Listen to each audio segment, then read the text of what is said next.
Hey, what's going on everybody? This is Noble, and today I'm going to be sharing with you my Mekk Knight deck profile. So Mekk Knights are in my top 5 favorite archetypes. Yes, along with Raid Raptors. I really love how they basically revolutionized Yu-Gi-Oh!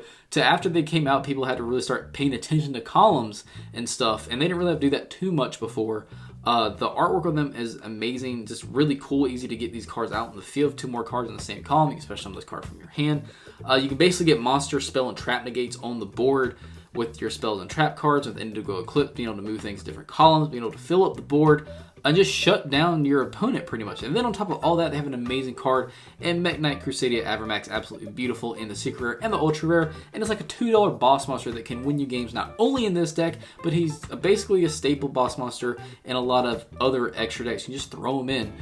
So absolutely love this deck. Cannot wait to jump into this. I do want to mention real quickly this really awesome playmat that Pay Omega Mat's made for me. It's Ghost Girls. I had mentioned it before, but this one is it's just so awesome. I just want to mention it one more time. They're also doing cloth if you wanted this in cloth or anything in rubber or cloth. They make phenomenal playmats. They can do anything that you want. I'll link them down in the description below. You get them on Instagram or on Facebook. You can use my code NobleChaos10 to get 10% off your entire order. Helps out the channel, helps you out, and helps them. They get an order as well. So definitely be sure to check them out, and let's jump into this deck profile because I hate long intros. Okay, to start this off, we're going to be playing triple Gearsu the Orcus Mekk Knight. So Gearsu was basically the saving grace for Mekk Knights. They kind of had fallen off the radar for a while because the biggest weakness for Mekk Knights is the fact that they have to basically go second every time. Well, Gearsu pretty much fixed that entire problem single-handedly. Because what Gearsu does is this card is normal or special summon. You can send an Orcus or War Legacy card from your deck to the graveyard. Then if there are 2 or more other cards in this card's column, you treat this card as a tuner this turn, which is cool. But the secondary effect is where it really helped out the Mekk Knights. If you control no other monsters, you can special summon a War Legacy token, Machine Dark, level 1 attack, 0, defense 0 to both players' field in defense position. The cool thing about that is you can choose which column that goes in. So you can basically set up to have 2 or more cards in a column, even like one on your opponent's field, turn 1, and that makes your blue sky live and other things live as well, which like it really helped out. This card is absolutely amazing. I freaking love it. It single-handedly made Mekk Knight's dangerous turn 1, which is really cool to be able to say. Speaking of Blue Sky, we're playing triple Blue Sky. So Blue Sky is awesome. He's like the built-in really great searcher of the deck because what he does, on top of looking absolutely gorgeous, if 2 or more cards are in the same column, you can special summon this card from your hand. You'll see a trend in that column. You can only special summon one. You can only special summon Mekk Knight Blue Sky once per turn this way. If this card is normal or special summon from the hand, you can add Mekk Knight monsters with different names, except another copy of this card from your deck to your hand equal to the number of your opponent's cards in this card's column. And you only use this effect of Blue Sky once per turn. So basically, you can get some searches off of this and be able to get, if you didn't open with Purple Nightfall or Indigo Eclipse, you can get those. And it's really awesome. This card is really great. Another really great card is Mekk Knight Purple Nightfall. So Purple Nightfall might be my favorite. He is fantastic. Same thing, if 2 more cards are in the same column, you can special summon this card from your hand in that column, and you only special summon Purple Nightfall once per turn this way. He has a really cool effect where he has a quick effect. You can target 1 Mekk Knight monster you control, including this card. You can also do this one. You banish it until the standby phase of your next turn. And if you do, you add 1 Mekk Knight monster from your deck to your hand, except another Purple Nightfall, and you only use this effect once per turn. So the really cool thing about this is, if your opponent would blow up something or do something to one of your Mekk Knight monsters, not only do you get to quick effect protect that monster and make sure it comes back next turn, you also get a search off of that. And not only can you do other monsters, like I said earlier, you can also do him, which is really cool. Just being able to protect something, quick effect, you can choose to do it at any point in your opponent's turn if they're about to do something, and you get a search off of that. This is a really cool card. Another awesome is Mekk Knight Indigo Eclipse. Now this one I bumped down to 2. I was playing it at 3, but 2 actually seems more optimal. Indigo Eclipse is really cool. He basically single-handedly helps out with the monster spell, the trap negates. Because what he does is same thing. You can special summon him to a column where 2 or more cards are in. You can only special summon Indigo Eclipse once per turn this way. But his effect is once per turn, quick effect, you can target one Mekk Knight monster you control and move that target to another one of your main monster zones. So a lot of times, if you have like 4 Mekk Knights on the field and you have spells and traps like Secrets and Keys and I can't remember the other one, but the one that stops, spells, traps, and monsters. If you have all those on the field, and you have like 4 monsters on board, but you have this on, you basically have it for 5 columns because you can choose, including him, you can move him to another one that negates is in that column, and your opponent can't really do anything.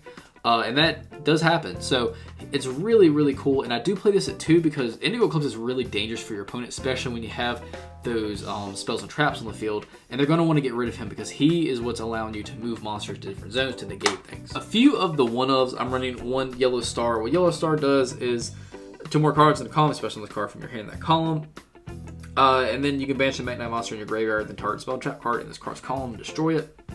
What Red Moon does is you can banish the Mekk Knight monster in your graveyard, then target a face-up monster in this card's column, destroy it. Green Horizon does something a little bit different. What it does is when an attack is declared involving this card and an opponent's monster in this card's column, you can target a Mekk Knight monster in your graveyard and add that to your hand. So that is cool, having that graveyard recursion as well. And I'm also playing 1 Avram or Avram, however you want to say it. It's like literally the only normal summon of the entire archetype. It's a level 4 2000 attack. Sometimes you'll need to have this. Hopefully you won't, but it's nice to have it in case you do. So for the World Legacy stuff, I'm running 1 World Armor. What this one does is, this card is no more special summon. You can add a World Legacy card from your deck to your hand.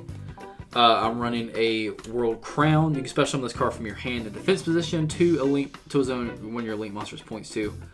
And then you can only special summon a World Legacy War Crown once per turn this way. But the cool effect is, when a monster on the field that was special summoned from the extra deck activates its effect, quick effect, you can tribute this card, negate the activation, and then destroy it. So it's nice to be able to have that just to threaten. And I'm also running a World Lance. I really like World Lance because basically during damage calculation, if Elite monster battles a monster, quick effect, you can discard this card. The opponent's battling monster loses 3000 attack, which is also really cool to combo with Avermax with his attack gain as well. And again, if you wanted to run I was also running double War Armor for a while because War Armor is really good. If you wanted to swap this for something else, you could do that. That's fine. This is not the only way to play Mekk Knights.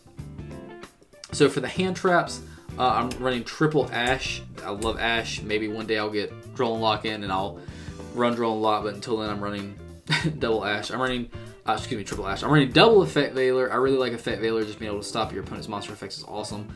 And then I'm also running double Shiny Nibiru. Basically, Ultimate Gold Rare Nibiru is pretty much what this is. Again, if you'd rather run something different than this hand trap package, that is absolutely fine. Hand traps are very flexible, and you can play whatever you want to play. So that's it for the monsters. Let's get into the spells. So for the spells, I'm running triple World Legacy's Memory. This card is absolutely amazing.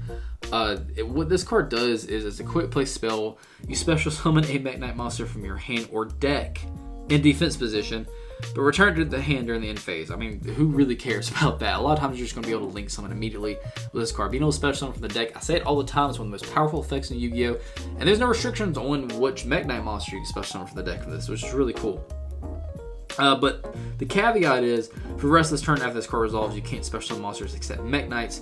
So do keep that in mind. It locks you into Mekk Knights, and sometimes you don't want to be, but hey, it is what it is.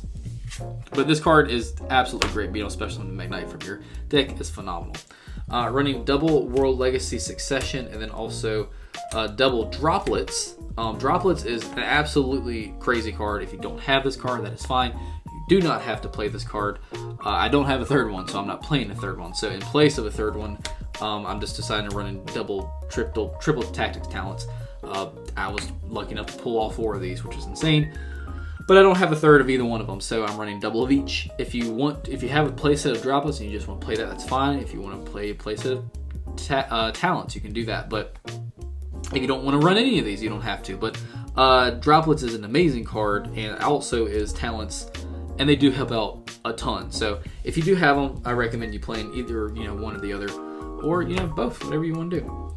running World Legacy Key as well. Key is awesome. It's a continuous spell. What this one does is when this card is activated, you can target one of your banished Mekk Knight monsters or World Legacy cards and add it back to your hand. But the really cool effect is it negates any trap effect that activates in the same column as the Mekk Knight monster you control, which is, also where Indigo Eclipse comes in, being able to move Mekk Knight monsters to a different column if they would activate a trap in that column.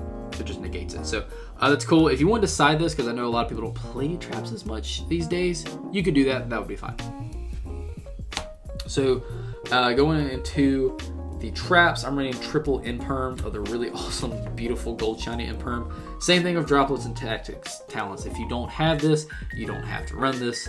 But if you do, it helps out a ton. If you'd rather just max out Effect Veiler, or maybe throw in some Ghost Ogres or some Gamma, something like that, you could do that. You don't have to have this card. Also running triple Secrets. I actually ran Secrets at 2 for a bit, but I bumped it back up to 3 because it's so good, your opponent's going to try and out it. So you do need multiple copies of this one. It's the big boy of the negates. Basically, it stops the monster negates. But also when this card is activated, you can target level 5 or higher monster in your graveyard, special summon it. And it doesn't even have to be a Mekk Knight, it's just a monster, which is really cool. Then when this card leaves the field, you destroy that monster and negate any opponent's monster effect that activates the same column as Mekk Knight monsters you control. And they were also running one Whispers. This is the one I couldn't think of. Which this one negates the spells. But when this card is activated, you can target level 5 or higher monster on the field, and it gains 1,000 attack and defense to the end of this turn, which is really cool. And then, it negates any spell effects that activate the same column. So when you have this and Secrets and Key, it's straight up monster spell and trap negate, you can have a board full of Mekk Knight monsters and Indigo Eclipse, and your opponent can't really do anything. So it's really cool being able to just negate everything if you're Mekk Knights. So if you wanted to bump Secrets down and maybe play something else, you could do that. So that's it for the main deck, guys. Let's get to the extra deck. So for the extra deck, I'm running double Lib, the World Key Blade Master. This card is awesome. If you wanted to bump this one up to 3, you could even do that. I have played 3 of them in a duel before, but I'm trying to stick it to 2 for the moment. But it's 2 monsters. This card can only be link summoned while you have a World Legacy card in your graveyard. You can only use each of the following effects of Lib, the World Key Blade Master, once per turn. During your main phase, you can set a World Legacy spell and trap card directly from your deck that cannot be activated this turn while you have no World Legacy monster in your graveyard. A lot of times you're going to go basically search out Succession, activate Succession, and then go from there. A lot of times you want to get World Armor, and then get an additional search because it hits the field. So you can do multiple things, but that is one little combo you could do. And then if this link summon card is sent to the graveyard as link material, you can shuffle 1 card on the field into the graveyard. So not only does it do a search for a World Legacy card, but you can literally do non-targeting, non-destruction removal. You shuffle a card on the field and back into the deck, which is awesome. That's freaking amazing. That's arguably sometimes better than banishing. I'm running 1 Galatea, the Orcus Automaton, and 1 Dengirsu. If you wanted to play double, you could do that. I did it for a while, but I bumped it down to 1/1. What Galatea does is to affect monsters, including an Orcus monster. This link card cannot be destroyed by battle. You can target one of your banished machine monsters, shuffle it to the deck, then you can set an Orcus spell trap. Doesn't really matter. We're basically using this to bring out Dengirsu because Dengirsu has an effect to where you can also exceed some of this card by using an Orcus Link monster you control as material. And then when Dengirsu hits the field, you can either do non-target, non-destruction removal to where you can send 1 card your opponent controls to the graveyard, or you can attach one of your banished machine monsters to this card as material, but a lot of times you'll probably do non-target, non-destruction removal. I'm also running an IP, Masquerena, a Nightmare Phoenix, and a Nightmare Unicorn. No Cerberus this time. If you wanted to fit Cerberus into this one, you could do that. I'm running triple Mekk Knight of the Morningstar. This card is just so vital to this deck, and a lot of people forget about one of the effects of this card. It's a link to 2 monsters, including a Mekk Knight monster. If this card is link summoned, you can discard 1 Mekk Knight monster or 1 World Legacy card, and then add a World Legacy card from your deck to your hand, which is cool in case you got 2 copies of something and want to get another one or something like that. You can search out what you need. And then if you can only use this effect once per turn. If your Mekk Knight monster battles a monster in a different column than it, your monster cannot be destroyed by that battle, and you take no battle damage from that battle. A lot of people forget about that secondary effect. Basically, it has to be in the same column as a Mekk Knight to basically do anything. And they'll be trying to like get rid of some of your stuff so you can't, you know, go into your plays next turn, and they'll just forget about its effect. So it doesn't really do anything. So it is really cool. I do recommend you max out this one. I'm running one Spectrum Supreme. This one's really cool. It's 2+ Mekk Knight monsters at link 3. It can attack directly if it's the only card in its column, and then if this card is in the extra monster zone and it points to no monsters, it can't be destroyed by card effects, and your opponent cannot target it with card effects. So it has some really great protection, and it can attack directly if it's the only thing in its column. And then on top of all that, you can send another card you control in this card's column to the graveyard, special summon a Mekk Knight monster from your deck in defense position, which is really cool. You can only use this effect once per turn. I've won games with this card. It's really good. It's a Mekk Knight deck. I'm running double Mekk Knight Crusadia Abramax. This card is freaking amazing. If you don't know what this card does, let me explain to you. 2+ monsters special summon from the extra deck. Link 4, while this link summon card is on the field, your opponent cannot target this card with card effects. Also, their monsters cannot target monsters for attacks, except this one. Once per battle, during a damage calculation, if this card battles and a special summon a monster, quick effect. You can make this card gain attack equal to that opponent's monster's attack during that damage calculation only. If this card, if this link summon card you control is sent to your graveyard by an opponent's card effect, you can shuffle one card on the field to the graveyard. Not only does this thing have really great protection, has some really great, you know, battle effects. On top of all that, it has amazing floating, non-targeting, non-destruction removal. You can shuffle one card on the field to the graveyard, same thing as Lib. This card does it too. It is really awesome. They're finally able to out this boy. He still affects their board, so it's really cool. If you don't want to play 2 of, that's fine. I actually have used 2 consistently, so I do like running 2 of. And the last 2 of the extra deck, I'm just running 1 Boral Sword and then also 1 access code. Again, if you don't have access code, you can run maybe Appaloosa or something like that if you wanted to do that. But yeah. So that's it for the deck profile, guys. I do hope you enjoyed this one. It like I said before, Mekk Knights are one of my favorite. Hands down, absolutely love this deck, but it's really cool, especially with Girsu now, you know, being able to not have to, if your opponent forced you to go first back in the day with the Mekk Knights, it sucked so badly, but now with Girsu, you know, you can go turn 1, a lot of times you'll want to go turn 1 just to get your board set up, and you can do that and have monster negates and spell negates turn 1 with this deck now, which is really awesome. But yeah, guys, thanks for watching. I do hope you enjoyed it. If you're here and you haven't already done so, go ahead and subscribe. I absolutely love that. Hit the bell so you become a part of the notification team so you don't miss anything that goes on this channel. And if you watch this video, give it a thumbs up. I would absolutely appreciate that and love that, and I'll sleep great tonight. And on top of all of that, it helps my videos circulate around YouTube, which is very critical because I'm a very small YouTuber. So thanks for watching, guys. As always, I love you, and I'll see you in the next video.